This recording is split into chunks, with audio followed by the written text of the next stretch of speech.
Hi guys, happy Thursday from my makeshift home gym. I wanted to start today with a little bit of mobility work. Now I know with a lot of us being stuck at home, we don't have access to our favorite things for mobility like foam rollers or resistance bands. I mean, these are a luxury that some of us have. Not everybody has these things. So we're going to go over a little bit of mobility with things that might be laying around your house.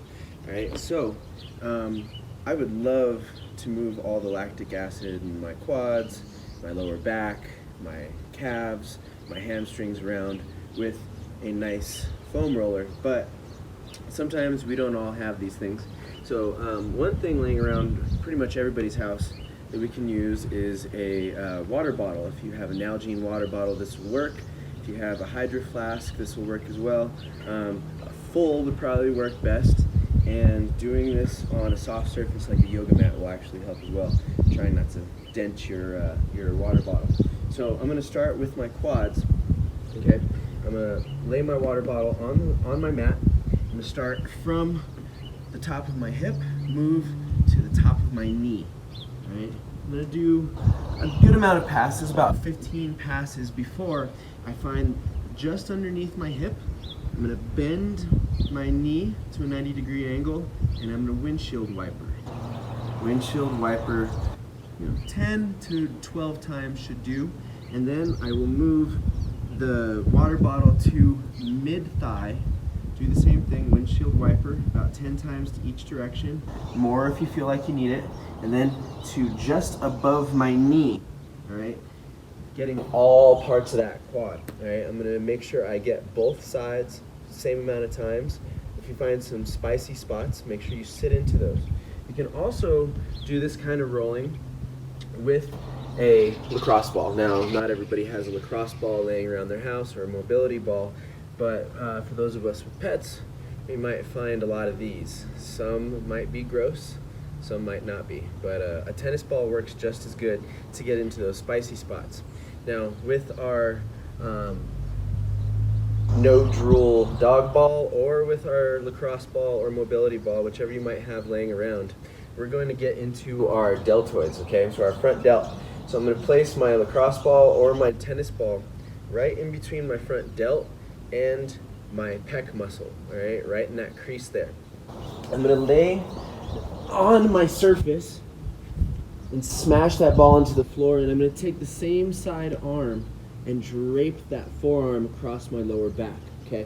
And I can use my free hand to press into the floor to give myself a little bit more pressure if I need it, all right? Big circles about a dozen times in each direction.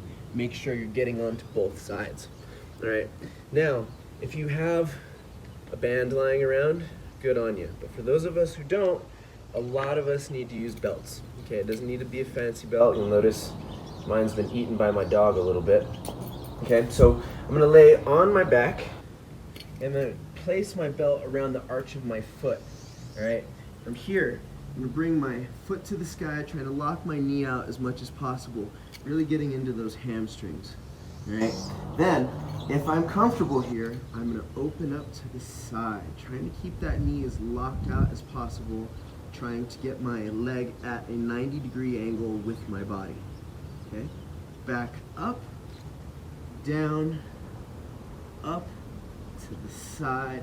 I'm gonna do this 12 times on each leg, all right? For your warm-up today, we're gonna do 3 rounds of 20 jumping jacks, 10 air squats, and 7 up-downs. For the jumping jack, I'm looking for a locked out elbow if possible, going up and overhead, jumping out, okay? Now, some of us may have some shoulder things going on right now. If this is the case, you can also do a forward hand jumping jack.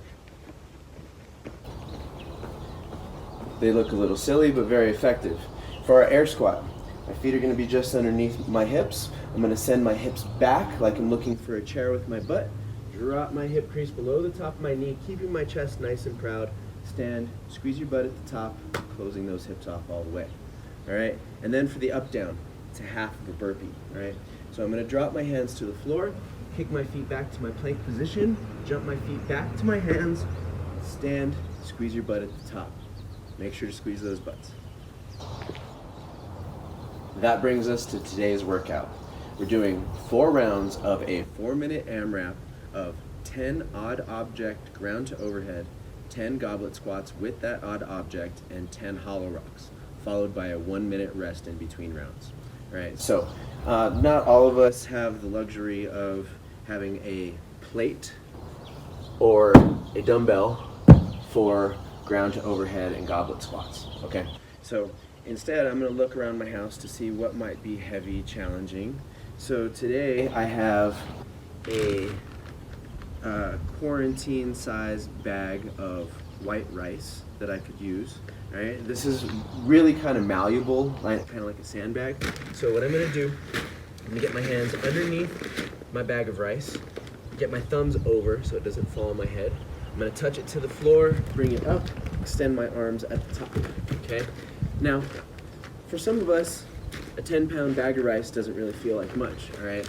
So a lot of us have something like a backpack or a duffel bag lying around the house, right? So I went ahead and grabbed my gym bag and I filled it with a water bottle, some school books, that kind of stuff.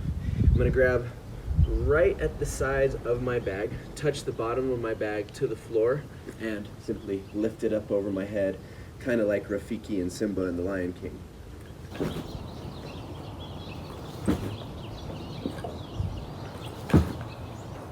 Alright, very nice. Now, if I'm using my bag for my goblet squats, I can take the straps of my bag around my shoulders and squeeze my bag nice and tight. This is kind of cheating, all right? So if I want to make this a little bit harder, take the straps off my shoulders, hold my bag nice and tight. I'll take what's called a gable grip here, or a double flipper grip. Grab around the bag here, drop. Make sure you're breaking parallel if possible, all right? And make sure those knees are tracking over those toes. I can do the same thing with my bag of rice, all right? Grab my bag of rice, bring it to my lap, stand it up, squeeze it nice and tight, holding around both sides, dropping my hip crease below the top of my knee, and standing. All right, this will also work with pretty much anything you can find around your house.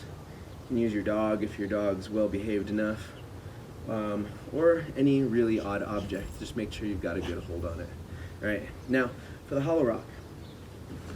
I'm gonna lay on a nice soft surface, find my hollow position. My lower back is on flush with the floor and my toes are pointed, arms are above me here. Okay, if this is too difficult for you, you can also bring your hands out to this below the hip position. All right, from here I'm gonna kick my heels down and then come up onto my lower back. You can also bring one knee in to make this a little easier. Make sure you're getting both sides. Have a great workout, guys.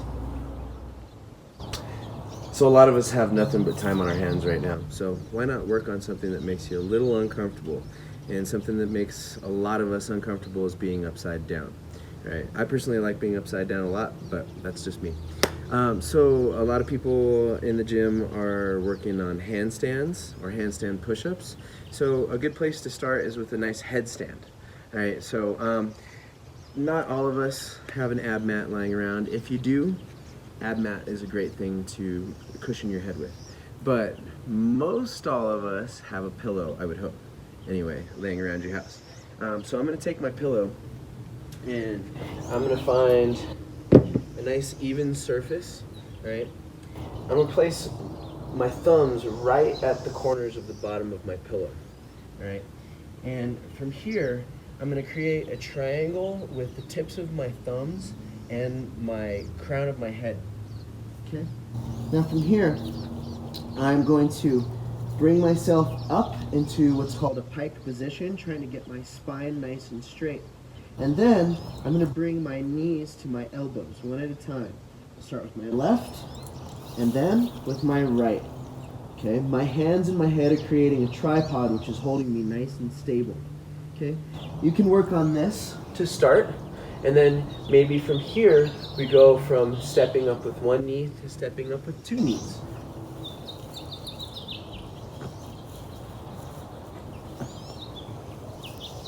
Okay? Then, if that's where you get, that's fine, all right? Baby steps, we gotta take baby steps before we walk, right? So, for those of us who get comfortable in that tripod position, maybe we start bringing our legs up one at a time.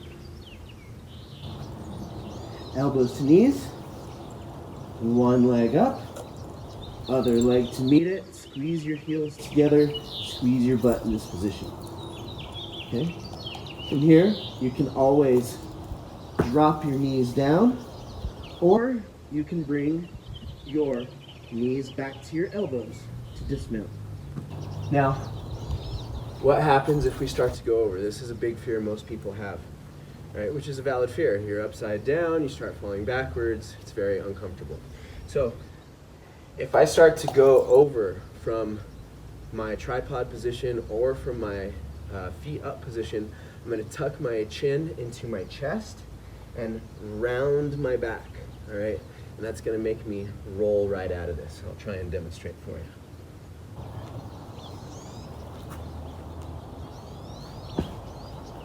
Rolled right out. Try one from my feet up.